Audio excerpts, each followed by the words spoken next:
नमस्कार साथियों, आज की इस क्लास में हम लोग जो है भारतीय इतिहास से जुड़े हुए सभी महत्वपूर्ण संगठन व संस्थाएं इस क्लास में पढ़ने वाले हैं। यह क्लास आपके लिए काफ़ी इंपॉर्टेंट होने वाली है। यहाँ से अक्सर एग्जाम में क्वेश्चंस देखने के लिए मिलते हैं, तो पूरा वीडियो अंत तक देखिए। चलिए करते हैं क्लास की शुरुआत।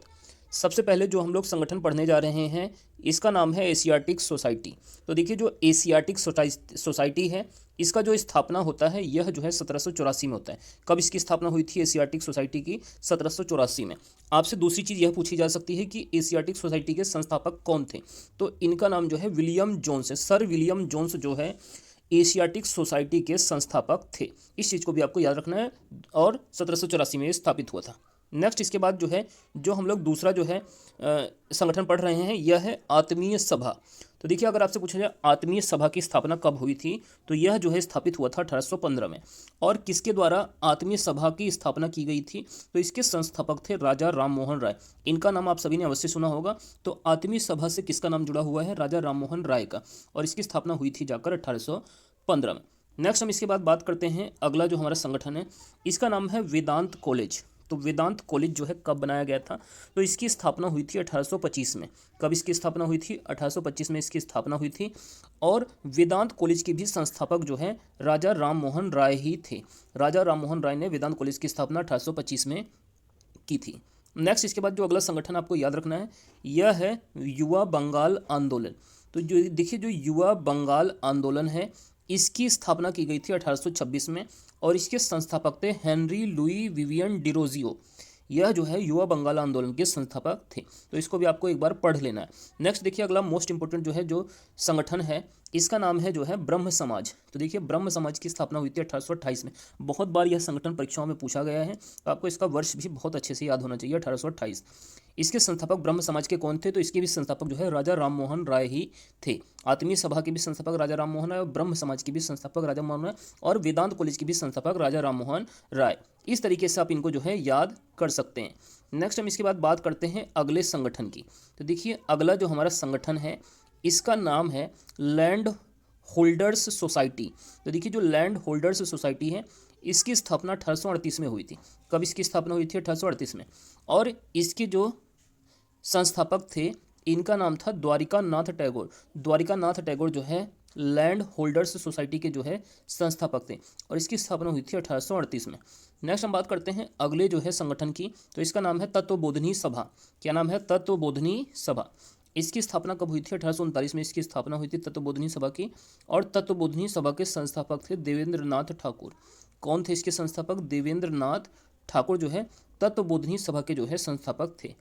नेक्स्ट हम इसके बाद बात करते हैं अगले जो है संगठन की। तो इसका नाम है ब्रिटिश सार्वजनिक सभा। इसकी स्थापना हुई थी जाकर 1843 में। और इसके संस्थापक दादा भाई नेहरू थे। ब्रिटिश सार्वजनिक सभा के संस्थापक कौन थे? दादा भाई नेहरू। नेक्स्ट हम बात करते हैं इसके बाद अगला संगठन, यह है परमहंस मंडली। तो देखिए, परमहंस मंडली की स्थापना 1840 में हुई थी। और इसके संस्थापक गोपाल हरि देशमुख हैं।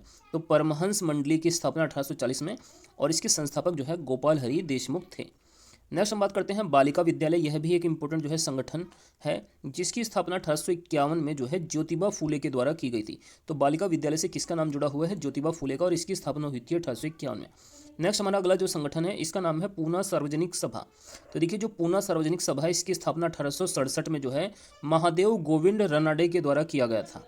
महादेव गोविंद रनाडे, एमजी रनाडे जो है पूना सार्वजनिक सभा के संस्थापक थे, जो कि 1867 में स्थापित हुआ था। चलिए, अब इसके बाद जो है कुछ और इम्पोर्टेंट संगठन है, हम लोग इनको भी पढ़ लेते हैं। देखिए, इसके बाद जो आपको याद करना है वह है प्रार्थना समाज। प्रार्थना समाज की स्थापना कब हुई थी? 1867 में हुई थी। और इसके संस्थापक में आपको 3 लोगों का नाम याद रखना है, मुख्य रूप से महादेव गोविंद रनाडे, आत्मा राम पांडुकर का, और देवेंद्र नाथ ठाकुर। यह तीनों जो है प्रार्थना समाज के संस्थापक माने जाते हैं। इसके अलावा अगला महत्वपूर्ण संगठन का नाम है सत्य शोधक समाज। यह भी परीक्षाओं के लिए मोस्ट इंपोर्टेंट है, बहुत बार यहाँ से भी क्वेश्चन पूछे गए हैं। सत्य शोधक समाज की स्थापना हुई थी 1873 में। और इसके संस्थापक थे ज्योतिबा फूले। क्या थे? कौन थे इसके संस्थापक? सत्य शोधक समाज के ज्योतिबा फूले जो है इसके संस्थापक हैं।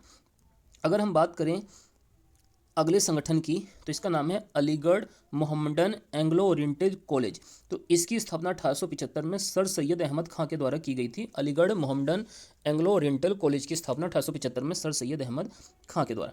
अगला हमारा जो संगठन है, ये मोस्ट इंपोर्टेंट जो है संगठन है आर्य समाज। आर्य समाज की स्थापना कब हुई थी? 1875 में हुई थी और इसके संस्थापक थे दयानंद सरस्वती। दयानंद सरस्वती ने जो है वेदों की ओर लौटो का नारा भी दिया था और यह जो है आर्य समाज के संस्थापक थे। 1875 में इसकी स्थापना हुई थी। नेक्स्ट इसके बाद जो अगला संगठन है यह भी काफ़ी इंपॉर्टेंट है, वेलूर मठ। स्थापना हुई थी 1887 में और इसके संस्थापक थे स्वामी विवेकानंद ने वेलूर मठ की स्थापना की थी 1887 में। नेक्स्ट इसके बाद जो अगला संगठन है यह है थियोसॉफिकल सोसाइटी, जिसकी स्थापना 1875 में हुई थी, जिस वर्ष जो है आर्य समाज की भी स्थापना हुई थी। इसके संस्थापक थे मैडम ब्लाटिस्की और कर्नल अलकाट। इन दोनों ने जो है थियोसॉफिकल सोसाइटी की स्थापना की थी 1875 में। आइए इसके अलावा कुछ और इंपॉर्टेंट संगठन है, इनको भी हम लोग देख लेते हैं। देखिए अगला जो हमारा संगठन है इसका नाम है शारदा सदन। तो शारदा सदन की स्थापना हुई थी 1889 में और शारदा सदन के संस्थापक थे रमाबाई। कौन थे इसके संस्थापक? रमाबाई जो है शारदा सदन के संस्थापक थे। अगर हम बात करें अगले संगठन की तो इसका नाम है रामकृष्ण मिशन। ये भी काफ़ी इंपॉर्टेंट है। स्थापना हुई थी 1897 में और इसके संस्थापक थे स्वामी विवेकानंद। रामकृष्ण मिशन किसके द्वारा शुरू किया गया था? स्वामी विवेकानंद के द्वारा 1897। नेक्स्ट अगला संगठन है अभिनव भारत संस्था, जिसकी स्थापना की गई थी 1904 में और इसके संस्थापक थे विनय दामोदर सावरकर। वी.डी. सावरकर जो है अभिनव भारत संस्था के संस्थापक थे, जो 1904 में स्थापित हुआ था। नेक्स्ट हमारा अगला संगठन है servants of India society. Servants of India society, तो देखिए जो सर्वेंट्स ऑफ इंडिया सोसाइटी है इसकी स्थापना जाके 1905 में हुई थी और इसके संस्थापक थे गोपाल कृष्ण गोखले। गोपाल कृष्ण गोखले जो है सर्वेंट्स ऑफ इंडिया सोसाइटी के जो है संस्थापक थे। इस चीज़ को भी आपको याद रखना है। नेक्स्ट हम इसके बाद बात करते हैं अगला जो हमारा संगठन है इसका नाम है अनुशीलन समिति। तो देखिए जो अनुशीलन समिति है इसकी स्थापना हुई थी 1907 में और अनुशीलन समिति के जो संस्थापक हैं इनका नाम था वारिंद्र घोष और भूपेंद्र दत्त। ये दोनों जो है इसके संस्थापक माने जाते हैं। इसके अलावा विश्व भारती की स्थापना कब हुई थी? 1912 में और किसके द्वारा की गई थी? इसके संस्थापक थे रविंद्रनाथ टैगोर। विश्व भारती रविंद्रनाथ टैगोर 1912 में। नेक्स्ट हम बात करते हैं वीमेन इंडिया एसोसिएशन। तो यह 1917 में स्थापित हुआ था। लेडी सदाशिव आयर के द्वारा इसकी जो है स्थापना की गई थी। और जो आज की क्लास का अंतिम संगठन है इसका नाम है खुदाई खिदमतगार। इसकी स्थापना जो है 1929 में हुई थी। खान अब्दुल गफ़ार खान जो है खुदाई खिदमतगार के संस्थापक थे। तो इस चीज़ को भी आपको ध्यान रखना है। तो दोस्तों यहाँ पे आज की हमारी ये क्लास कंप्लीट हो जाती है। यह क्लास मैं ऐसी आशा करता हूँ कि आपके एग्ज़ाम के लिए जो है काफ़ी फ़ायदेमंद साबित होगी। और अगर आप लोगों को ये क्लास अच्छी लगी है तो आप लोग वीडियो को जो है ज़रूर से जो है लाइक करें, शेयर करें और अगर आपने अब तक भी इस चैनल को सब्सक्राइब नहीं किया है तो चैनल को ज़रूर से सब्सक्राइब कर लें।